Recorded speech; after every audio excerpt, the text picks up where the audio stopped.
Welcome to the Cyber War and Peace track. I give you Val Smith, Colin Ames, and Anthony Lai with Balancing the Pwn Trade Deficit. Good luck, gentlemen. Thanks. Thank you. Hey, how's it going? Hi, I'm Anthony. First of all, I need to disappoint you guys. There's no national secrets here. Okay, otherwise this talk will be banned. But it's okay right now. Okay, we are talking about China malware, right? All right, so I'm Val. I run a company called Tech Research. I've done stuff with the Metasploit project, given a bunch of talks. That's about it. I'm Colin Ames. I work with Attack Research with Val here. I can do a lot of things, pen testing, malware analysis, so on and so forth. Yep, I'm Anthony from Hong Kong. I work on penetration test, code audit, reverse engineering. China made malware, study a lot, and would like to share with you guys here, right?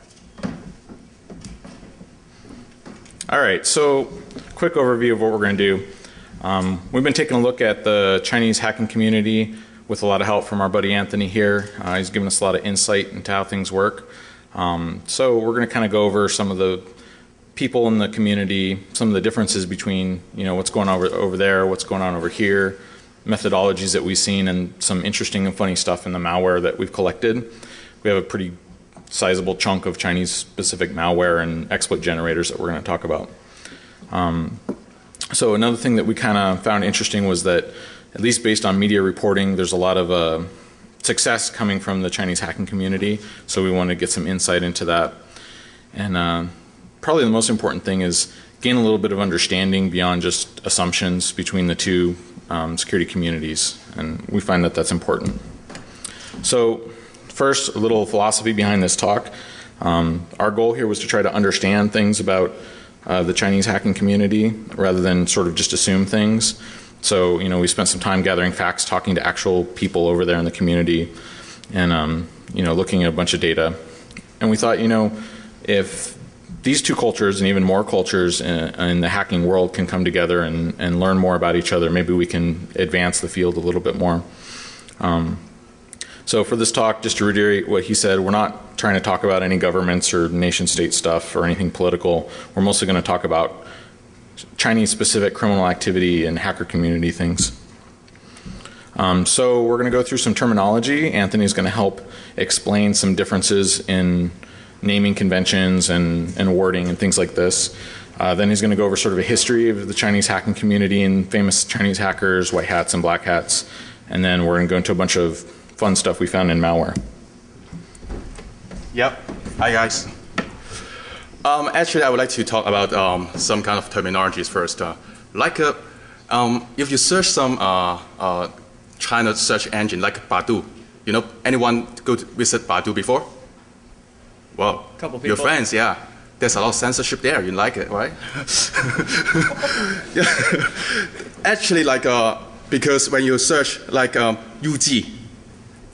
UG, it's a chicken, like a Trojan or a victim of the machines. Okay, if it's something like we lead chicken, like UG, these Chinese alphabets, that means they sell or they could provide you some kind of victim machines. And also another one is Guama. It's a Trojan, web Trojan, like inject the iframes into the website. Okay, you see the Chinese word, so you can search it out. In Baidu, it's good place for Trojan malware. It's a heaven. You like it, okay? Another one is the Mensa. It's an anti-killing, prevent to be killed, like to bypass the security controls, something like that. Okay. Okay.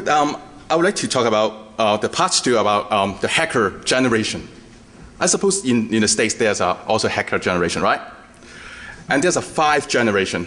The first generation is they also simply sharing the techniques, some tricks, okay? And there's some very famous chief executive like Mr. Ma from Tencent. Yeah, the stock price is very high then because they buy the QQ, right? And also Kingsoft, right? Mr. Kao. And also another one is creating the Chinese alphabet input method coding, Mr. Chow. They are always the first generation of the hackers. And but for the second, third, and the fourth generation of hackers, especially in between 1997 and 2002, there's a lot of conflicts between China and other countries. So there's some kinds of warfare, okay? Cyber warfare, boom, boom, boom, boom.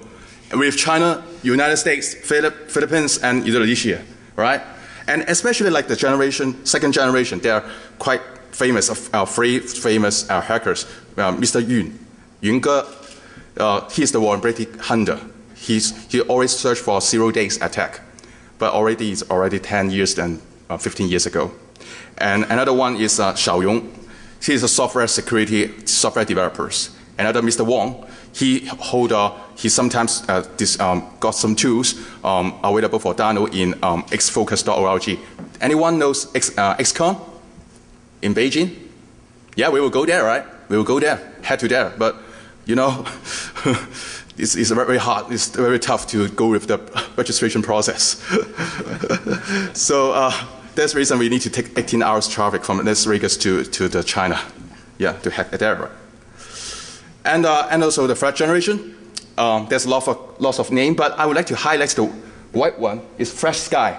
He will be speaking in an XCon. He's a very great guy. I mean, especially like exploit, like a lot of security risk, the pitfalls that he has figured out. Most of them are discussed on the forum, and the forum groups. And the fourth generation, if you like to know some Chinese character, but however, there's a link called Evil Opto.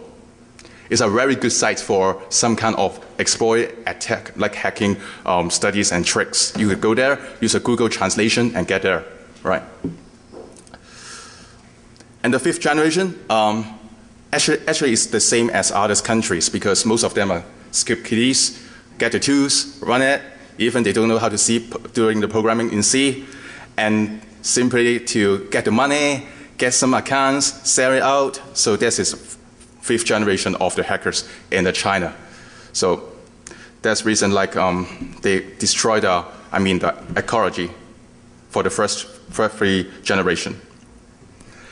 And there's a China vendors. I'll just show it to you because most of you guys from the United States then, but actually there's some vendors there for firewall antivirus and some China-made antivirus software, especially 360.cn. Most of malware are target on them to bypass their control.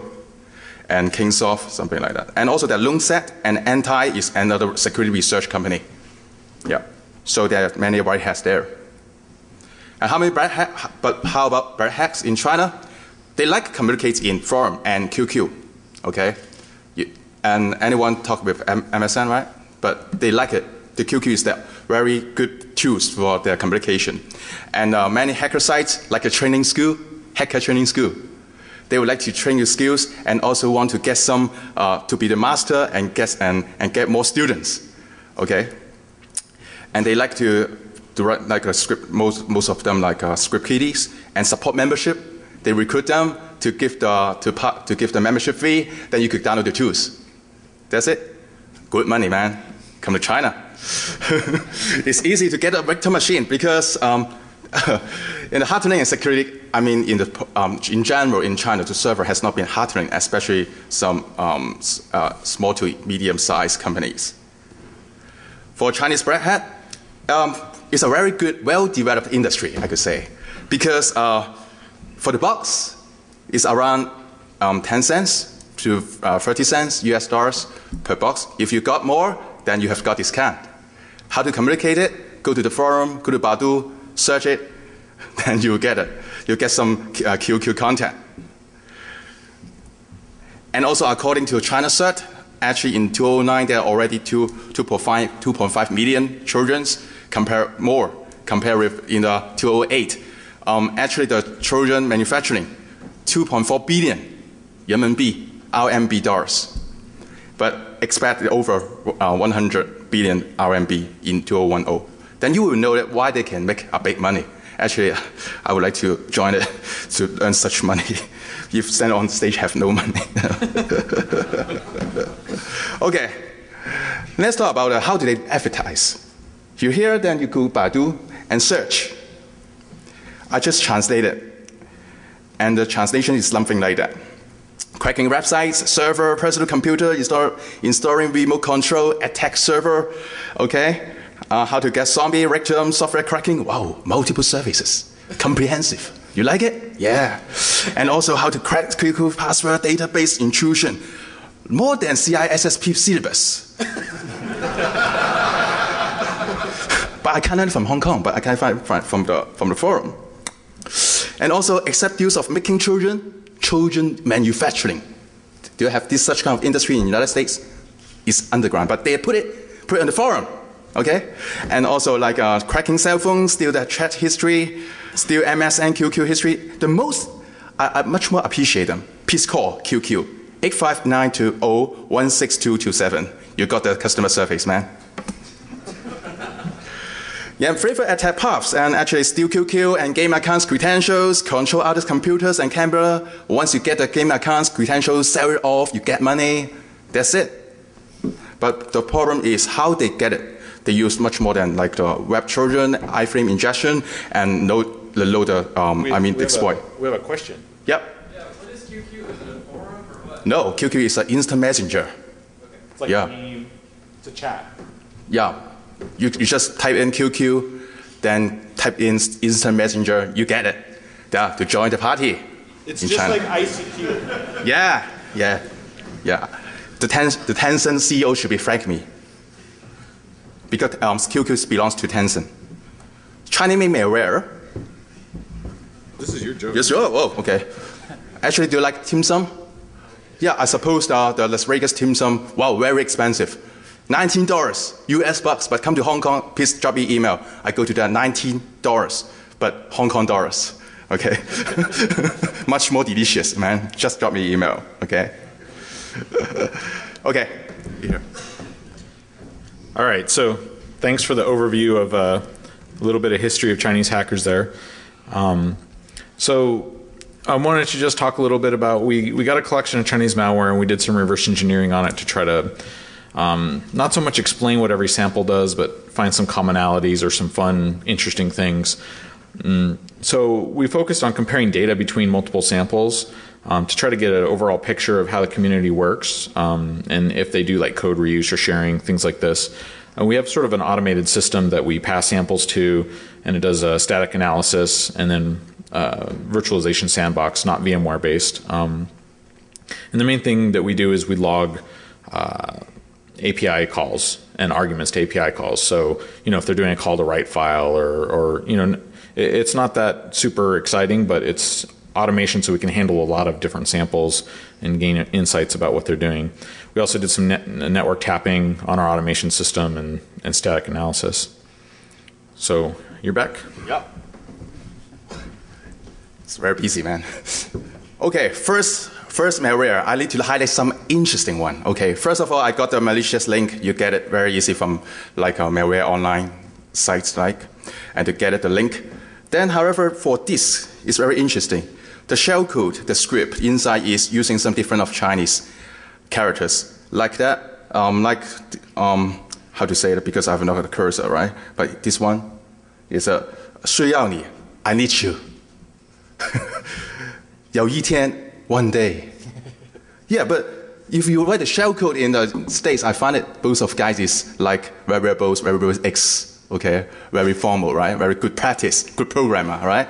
However, they put the lyrics from Mr. Chow, very famous Taiwanese singers, with the wordings, and code the shellcode and sing the song relaxing. Enjoy the shellcoding process a lot. So, for the second one is PDF exploit. It's hard to see, I suppose, you guys, because you always sit on the back. Wow, very back. Hi. Yeah, lost sleep. Yeah, that's good then. Well, you'll find a very small characters here is Yunge. I have told you there's a second generation hackers, right? Third generation, right? Maybe this is the fans of Yunge. They put it here. And then, okay. And the third generation, and the third number of the third malware is about fake QQ. Actually, this is, I guess,